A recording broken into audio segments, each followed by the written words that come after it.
monde et bienvenue sur la chaîne. Aujourd'hui, un petit haul craftelier. C'est un site internet de loisirs créatifs que j'affectionne tout particulièrement. Donc moi, dans l'ensemble, sur mon expérience sur ce site-là, je n'ai aucun souci. Pour les frais de port, vous comptez 5,99 € pour la France.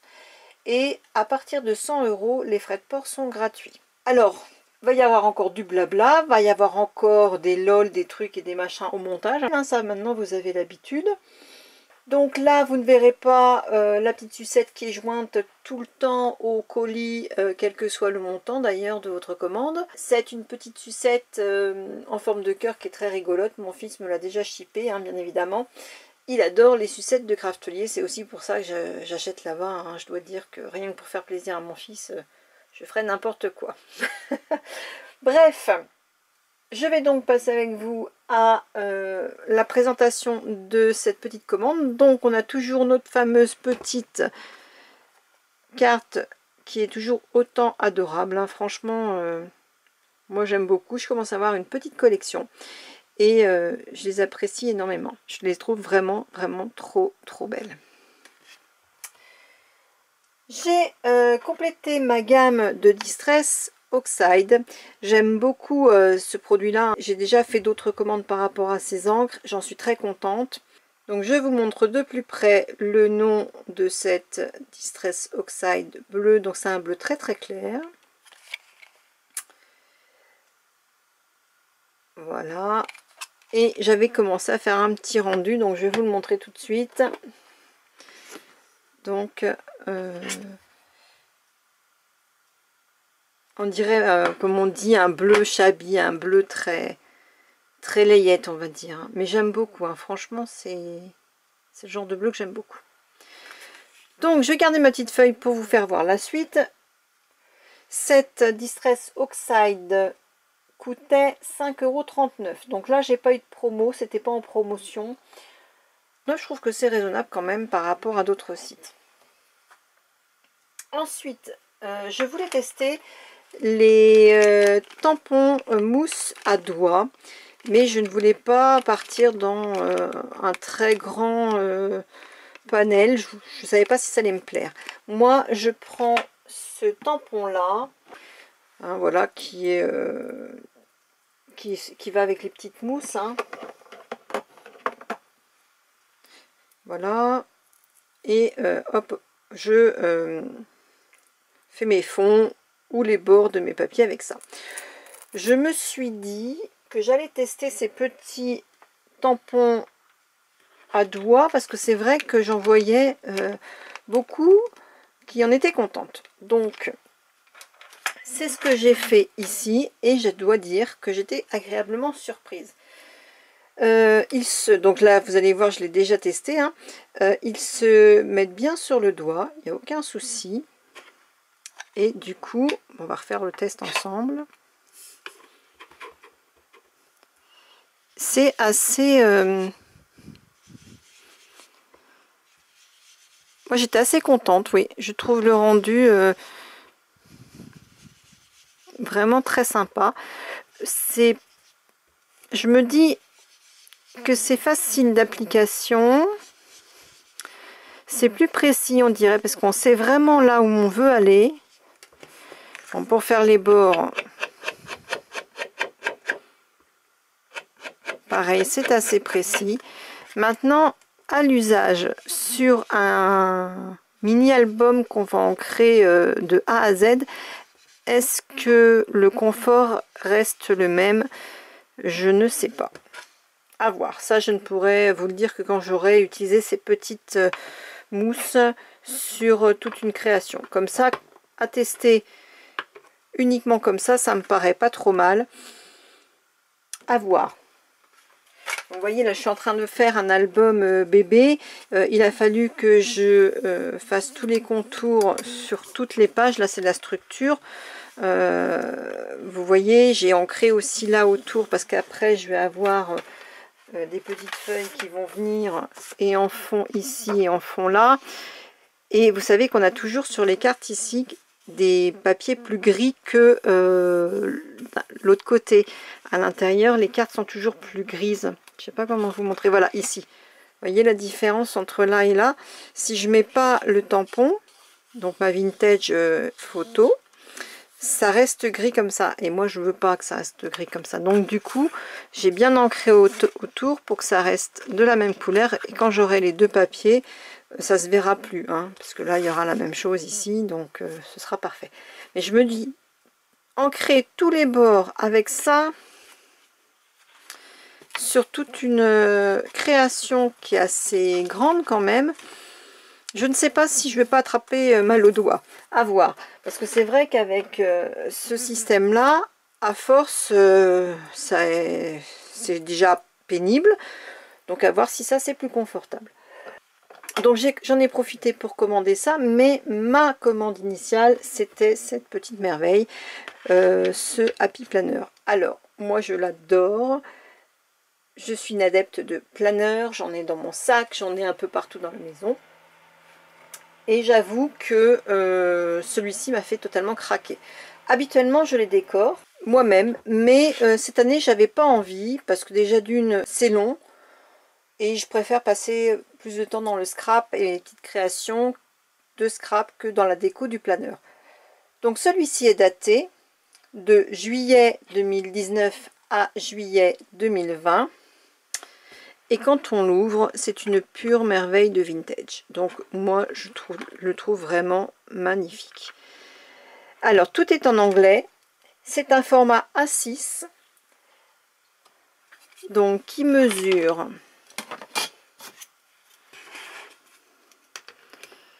Il mesure 13 cm sur 19. Et la tranche fait à peu près 2. Voilà. Donc c'est en anglais, hein. Alors bon, on s'habitue vite quand même. Hein. On a tous l'habitude maintenant de regarder des choses en anglais, les mois, les jours, hein, voilà. Il faudra juste mettre au goût de la France les fêtes fériées, etc. Bon, ça après. Mais regardez déjà cette merveille. Moi, j'adore. Donc je vais essayer de vous descendre un petit peu. Vous le voyez un peu mieux. J'espère que vous le verrez bien. Donc, ça se présente ainsi. La vue sur 2019-2020, de janvier à décembre pour les deux. Alors, je l'adore, il est super beau. Par contre, c'est vrai que là, du coup, pour écrire dessus, si on va entourer des dates, etc., il va falloir travailler avec du blanc, style... alors, soit les Posca très très fins, soit les stylos gel blancs ou pailletés, pour faire ressortir un petit peu les dates.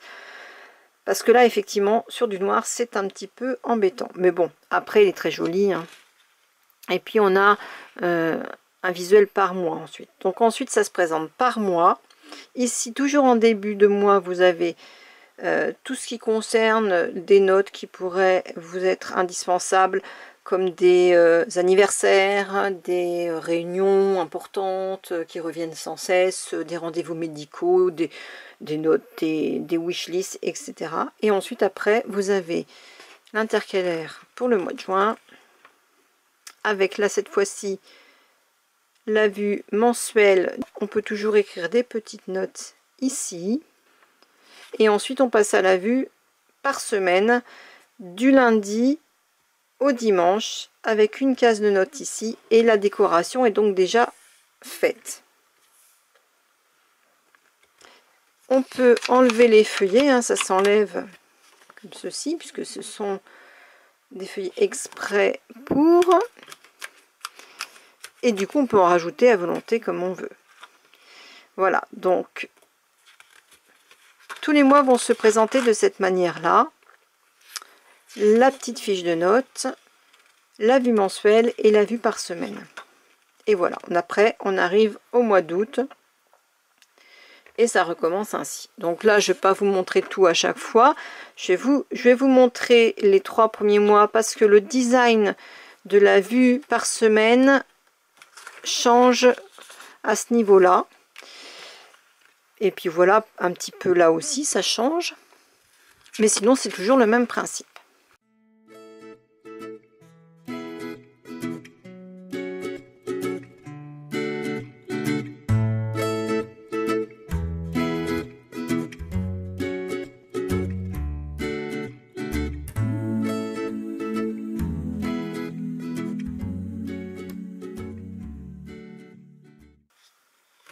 Voilà, c'est ce que je vous disais, c'est ici que ça change. Donc il n'y a pas grand chose à rajouter, hein. C'est vraiment beau. Moi j'ai pris la semaine en vue horizontale parce que je n'aime pas la vue verticale. Je trouve qu'il n'y a pas assez de place pour écrire. Moi j'ai pas besoin de marquer des tonnes de choses, c'est juste pour me rappeler une heure, le rendez-vous, etc. C'est mon agenda de poche dans mon sac à main qui me suit tout le temps. Donc voilà, ça continue ainsi. Regardez-moi, c'est magnifique, quoi. Moi j'adore.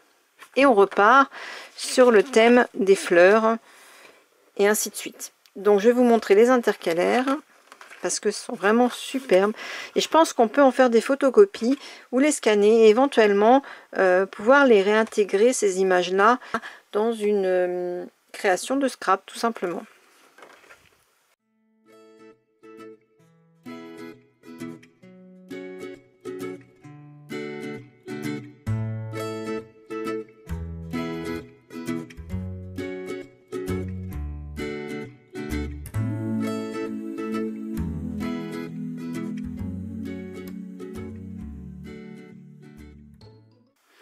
Alors vous verrez sur certains il y a un petit peu de foil. Mais il est vintage à souhait. Hein. Franchement il porte bien son nom. Moi je l'adore. Franchement j'ai eu un grand coup de cœur. Et voyez, bon moi j'ai coupé quelques feuilles supplémentaires pour la fin. Pour mettre 2-3 notes si j'ai besoin. Ou des numéros de téléphone comme le médecin, l'école, etc. que j'ai pas vraiment toujours en tête. Ou au cas où mon portable tomberait en panne ou n'aurait plus de batterie. Donc moi j'ai cette fameuse petite planeur punchboard où on met les petits onglets pour faire ces perforations là. Je l'avais déjà eu chez Craftelier, mais bon je vous l'avais pas montré. Et j'avais aussi un grand happy planner, donc tout au départ j'avais acheté cette perfo happy planner, spécial happy planner classique, chez la fourmi créative. Donc je suis équipée, il n'y a pas de souci, je peux me faire des petits cahiers, etc. Parfois je fais même mes albums avec. Hein. Donc voilà, ça c'était mon gros coup de cœur et c'est pour ça que ma commande, je l'ai faite chez Craftelier. Je peux vous dire qu'il y en a d'autres sur d'autres sites, mais j'avais pas trouvé ce modèle là et quand je l'ai vu en photo, je me suis dit c'est ça que je veux, donc je l'ai cherché et je ne l'ai trouvé que chez Craftelier. Alors peut-être qu'entre temps, la fabrique à scrap dans mes pochettes, la fourmi créative, scrap malin, parce que c'est les sites sur lesquels je papillonne un peu et je fais aussi des achats par rapport au Happy Planner ou au Distress Oxide. Ils ont peut-être rentré ces planeurs là. Moi pour l'instant c'est juste sur Craftelier que je les avais vus. Les autres me plaisaient un peu moins, mais bon, après, ils sont jolis aussi.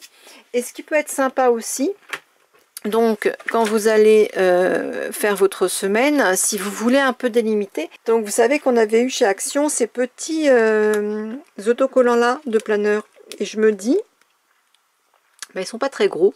Et effectivement, si on veut un peu délimiter certains secteurs, par exemple dans vos prises de rendez-vous, on peut très bien les mettre ici, ils tiennent en fait. Voilà, donc bon là je le colle pas définitivement, mais ça se place et du coup on peut faire nos petits rendez-vous comme ça à la suite. Après, je vais vous dire, on fait 2-3 points et puis ça y est, hein, c'est fait. Donc voilà, mais je trouvais l'idée de lier ces petits bloc-notes de stickers qu'on avait trouvé chez Action avec ce Happy Planner, vraiment très très intéressante. Donc le planner coûtait 19,99 € et donc j'ai eu 5,99 € de frais de port. Donc voilà pour mes petits achats chez Craftelier. Donc vous voyez, c'était quand même assez léger. J'espère que cette petite vidéo vous aura plu. Je vous remercie d'avoir regardé. Je vous dis à bientôt. Amusez-vous bien, créez bien. Bye bye.